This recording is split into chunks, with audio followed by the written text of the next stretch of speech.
Hi friends, welcome to study with Hanshik. Please subscribe this channel. Telangana TET మరియు DSC ప్రత్యేకం. Telangana TET మరియు DSC social material మ్యాప్లో available ఉంది. Link డిస్క్రిప్షన్లో ఉంది, డౌన్లోడ్ చేసుకోండి. ఫోన్పే ద్వారా కానీ గూగుల్ పే ద్వారా కానీ పొందవచ్చు. 9494525644. మొన్న జరిగిన previous question paper 2 June 2024 shift 1 psychology. ఇది గర్భధారణ నుండి మరణం వరకు మానవులలో సంభవించే అన్ని మార్పులను సూచిస్తుంది.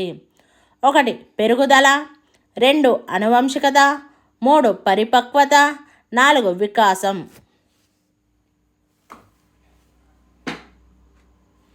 ఆన్సర్ 4 వికాసం. పియాజే మనుషులందరిలో ఈ వికాసం 4 దశలలో అదే క్రమంలో జరుగుతుందని విశ్వసించారు. 1 సంజ్ఞానాత్మక, 2 చలనాత్మక, 3 సాంఘిక, 4 ఉద్వేగ.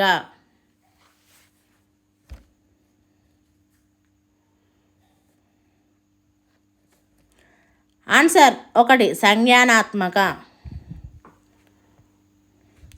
నైపుణ్యాలను పొందుటకు ఇది ఒక వ్యక్తి యొక్క అంతర్లీన సామర్థ్యాన్ని సూచిస్తుంది. 1 వాస్తవీకరణ, 2 సహజ సామర్థ్యం, 3 వైఖరి, 4 అలవాట్లు.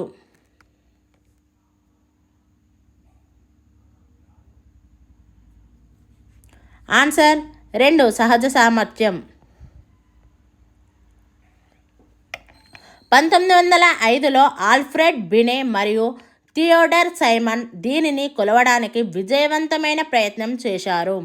1 మూర్తిమత్వం, 2 స్మృతి, 3 ప్రజ్ఞ, 4 సృజనాత్మకత.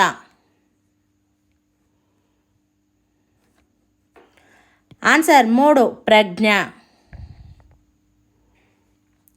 పరిశీలనాత్మక అభ్యసనం యొక్క స్వభావాన్ని అర్థం చేసుకోవడానికి వీరు నిర్వహించిన అధ్యయనాలను పరిగణించవచ్చు. 1 బండూరా, 2 పావ్లోవ్, 3 థార్న్డైక్, 4 స్కిన్నర్.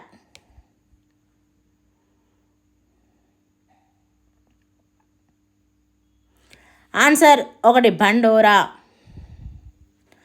కాలం గడిచే కొద్దీ స్మృతి చిహ్నాలు బలహీనపడడం మరియు క్షీణించడంను ఇలా అంటారు.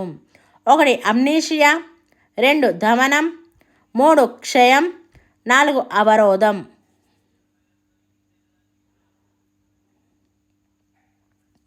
ఆన్సర్ 3 క్షయం. కింది వాటిలో 1 సమూహ చర్చలలో అననుకూలమైనది. 1 కొద్దిమంది కేవలం ప్రేక్షక పాత్ర వహించవచ్చు. 2 ఇతరుల అభిప్రాయాల పట్ల సహనం ఏర్పడుటకు అవకాశం. 3 ఆలోచనల వ్యక్తీకరణకు అవకాశం. 4 పరస్పర అభ్యసనకు అవకాశం.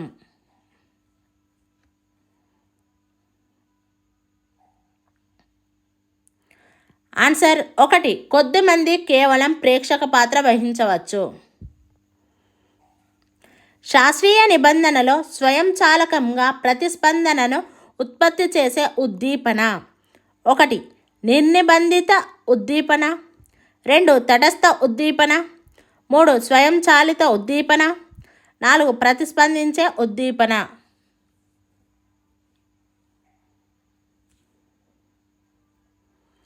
ఆన్సర్ 1 నిర్నిబంధిత ఉద్దీపన.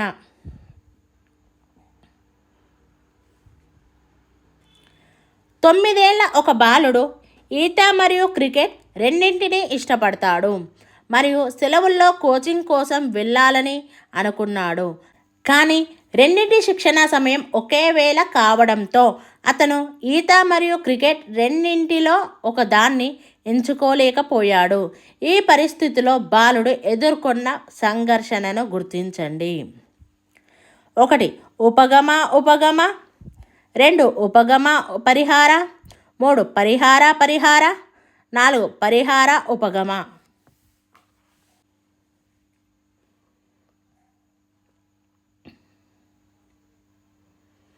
ఆన్సర్ 1 ఉపగమ ఉపగమ. ఉపాధ్యాయునిగా మీరు మీ విద్యార్థి ప్రవర్తనను సంపూర్ణంగా మదింపు చేయాలనుకుంటే మీరు విద్యార్థిని ఏ రంగాలలో మదింపు చేస్తారు? 1 సంజ్ఞానాత్మక మరియు సాంఘిక మాత్రమే. 2 మానసిక చలనాత్మక మరియు భావావేశ మాత్రమే. 3 మానసిక చలనాత్మక మరియు సాంఘిక మాత్రమే. 4 సంజ్ఞానాత్మక భావావేశ మరియు మానసిక చలనాత్మక.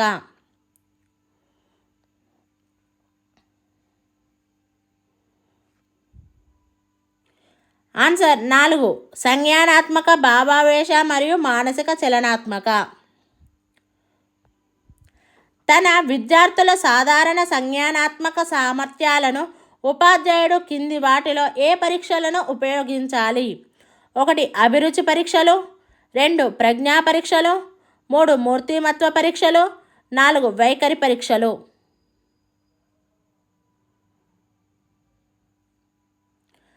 ఆన్సర్ 2 ప్రజ్ఞా పరీక్షలు. ఒక పాఠశాల క్రీడలు, నాటకం, సంగీతం, కళలు, చర్చలు మొదలైన వివిధ కృత్యాలను అందిస్తూ విద్యార్థులు ఏవైనా 2 కృత్యాలలో పాల్గొనడం తప్పనిసరి చేసింది. విద్యార్థులు తమకు నచ్చిన కృత్యాలలో పాల్గొన్నారు. విద్యార్థులు వారి ప్రాధాన్యత ప్రకారం కృత్యాలలో పాల్గొనడం దీనిని సూచిస్తుంది. 1 సాధన. 2 వైఖరి. 3 అభిరుచులు. 4 నిష్పాదన.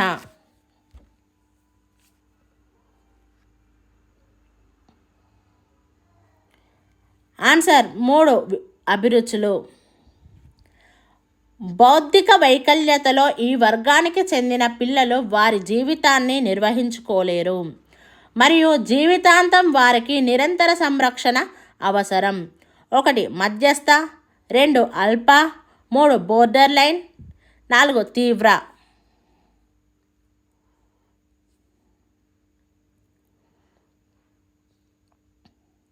ఆన్సర్ 4 తీవ్ర.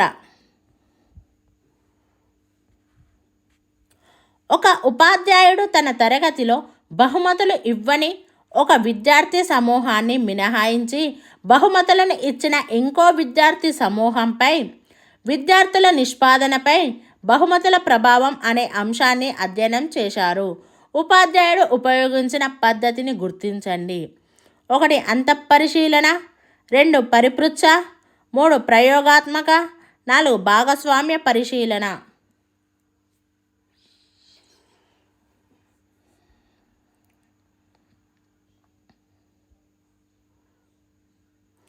ఆన్సర్ 3 ప్రయోగాత్మక. కింది వాటి నుండి వైయుక్తిక భేదాలను పరిగణలోకి తీసుకొని బోధించాల్సిన పాఠశాలలను గుర్తించండి. 1 ప్రత్యేక పాఠశాలలు మాత్రమే. 2 అన్ని పాఠశాలలు. 3 ప్రభుత్వ రెసిడెన్షియల్ పాఠశాలలు మాత్రమే. 4 కార్పొరేట్ పాఠశాలలు మాత్రమే.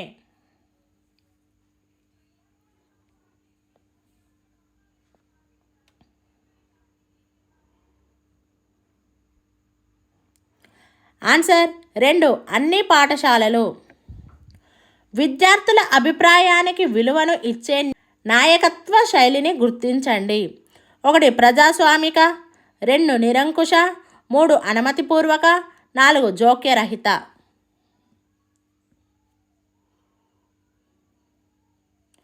ఆన్సర్ 1 ప్రజాస్వామిక.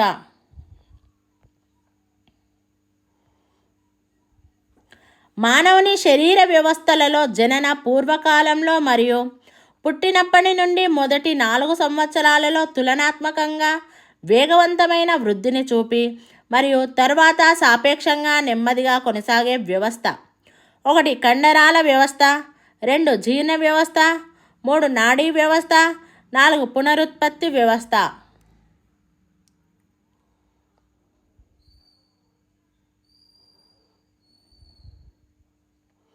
ఆన్సర్ 3 నాడీ వ్యవస్థ. సోని వారమంతా శాకాహారం మాత్రమే తీసుకుంటుంది. అలా చేయడం వల్ల ఆమె తండ్రి ఆదివారం నాడు మాంసాహారం మరియు స్వీట్లు తినడానికి ఆమెను బయటకి తీసుకువెళ్తాడు. కోల్బర్గ్ నైతిక వికాస సిద్ధాంతం ప్రకారం సోని ఈ నైతిక వికాస దశలో ఉంది. 1 1వ దశ. 2 5వ దశ. 3 2వ దశ. 4 3వ దశ.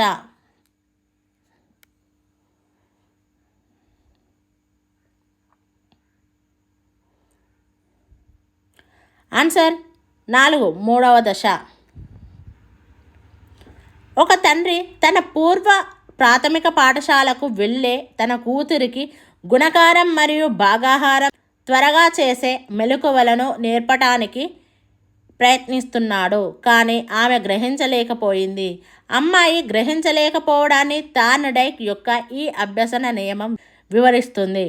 1 అభ్యాస నియమం, 2 ఫలిత నియమం, 3 సారూప్య నియమం, 4 సంసిద్ధత నియమం.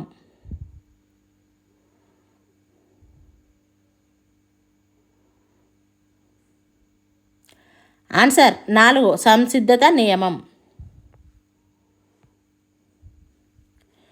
అంతర్దృష్టి అభ్యసనంలో సమస్యలకు పరిష్కారాలను కనుగొనడానికి మన ప్రత్యక్ష క్షేత్రాన్ని పునర్నిర్మించుకోవడం జరుగుతుంది. ఎందుకంటే అభ్యసనం 1 ఉద్దీపనలకు స్వయంచాలక ప్రతిస్పందన, 2 ప్రజ్ఞా సంబంధ పని, 3 అభ్యాసం, 4 యాంత్రిక పని.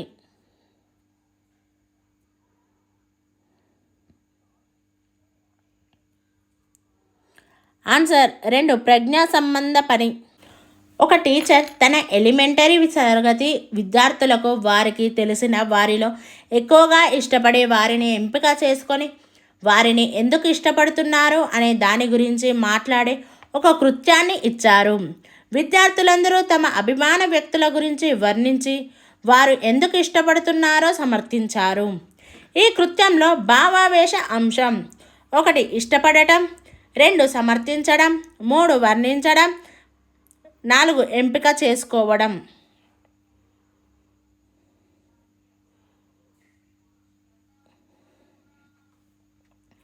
ఆన్సర్ 1 ఇష్టపడటం. తరగతిలో ప్రవర్తనా సమస్యలను నిర్వహించడంలో సహాయపడే ఉపాధ్యాయుల ఆచరణ. 1 స్పష్టమైన ప్రవర్తన నియమాలతో పాటు దుష్ప్రవర్తనకు కలిగే పర్యవసానాలను ఏర్పాటు చేయడం, 2 విద్యార్థులను ఇతర విద్యార్థులతో పోల్చడం, 3 విద్యార్థులకు పేర్లు పెట్టడం, 4 విద్యార్థులపై అరవడం.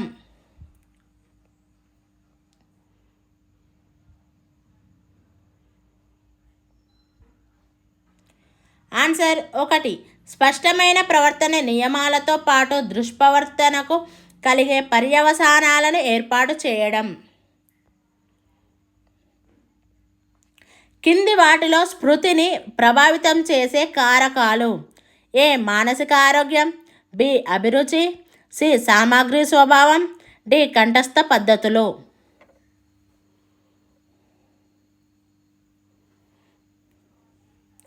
ఆన్సర్ 2 ఏ, బి, సి, డి ఇవన్నీ కూడా ప్రభావితం చేసే కారకాలు.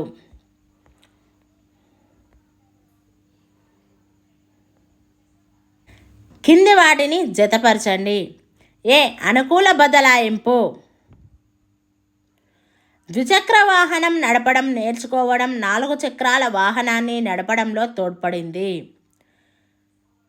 ప్రతికూల బదలాయింపు. రన్నింగ్ స్టిచ్ నేర్చుకోవడం బ్యాక్ స్టిచ్ను నేర్చుకోవడంలో ఆటంకం కలిగించింది. శూన్య బదలాయింపు. పడవ నడపడం నేర్చుకోవడం ఈత నేర్చుకోవడంలో సహాయపడలేదు. ద్వైపాక్షిక బదలాయింపు. కుడి చేతితో తుపాకీ పేల్చడం నేర్చుకోవడం ఎడమ చేతిలో తుపాకీని పేల్చడానికి తోడ్పడింది. Answer is 3.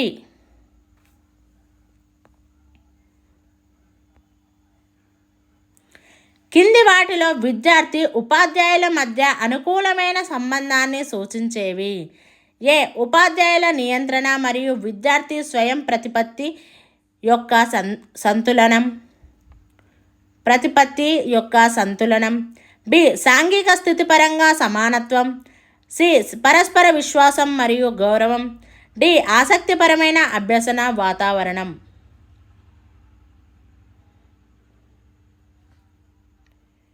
Answer 1 A, C, D మాత్రమే.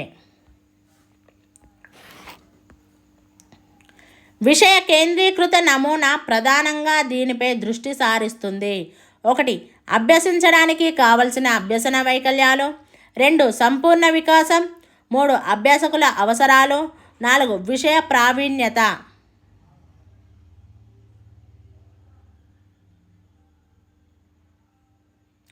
ఆన్సర్ 4 విషయ ప్రావీణ్యత.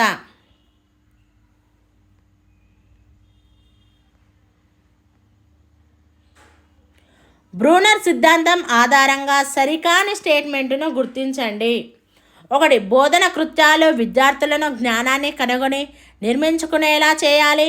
2 పిల్లవాడు అభ్యసన సంసిద్ధతను పొందే వరకు మనం వేచి ఉండాలి. 3 చిన్నపిల్లలు కూడా తగిన బోధనా మద్దతుతో కష్టమైన భావనలను నేర్చుకొనగలరు. 4 బోధన సాధారణ భావనల నుండి కొత్త ప్రతిపాదనలను రూపొందించే దిశగా సాగాలి. ఆన్సర్ 2 పిల్లవాడు అభ్యసన సంసిద్ధతను పొందే వరకు మనం వేచి ఉండాలి. ఉపాధ్యాయుని యొక్క భంగిమ, వ్యవహార శైలి వారి యొక్క ఈ గుణాన్ని సూచిస్తాయి. 1 సంభాషణ నైపుణ్యాలు, 2 నిర్వహణ నైపుణ్యాలు, 3 సన్నాహ నైపుణ్యాలు, 4 ఆలోచన నైపుణ్యాలు.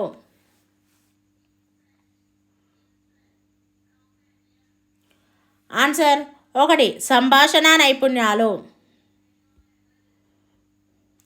విద్యా హక్కు చట్టం 2009 ప్రకారం స్కూల్ మేనేజ్మెంట్ కమిటీలో భాగం కాలేని వారు: 1 పాఠశాలలలో చేరిన పిల్లల తల్లిదండ్రులు, 2 స్థానికంగా ఎన్నుకోబడిన ప్రతినిధులు, 3 ఉపాధ్యాయులు, 4 పాఠశాల విద్యార్థి.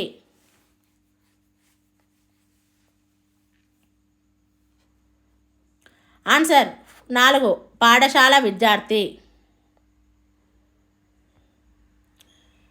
NCF 2005 ప్రకారం ప్రాథమిక పాఠశాల స్థాయిలో బోధనాభ్యాసన కృత్యాల నిర్వహణలో సరికాని విధానం: 1 సాధారణం నుండి క్లిష్టతరం, 2 తెలిసిన దాని నుండి తెలియని దానికి, 3 గ్లోబల్ నుండి స్థానికం, 4 మూర్త నుండి అమూర్తం.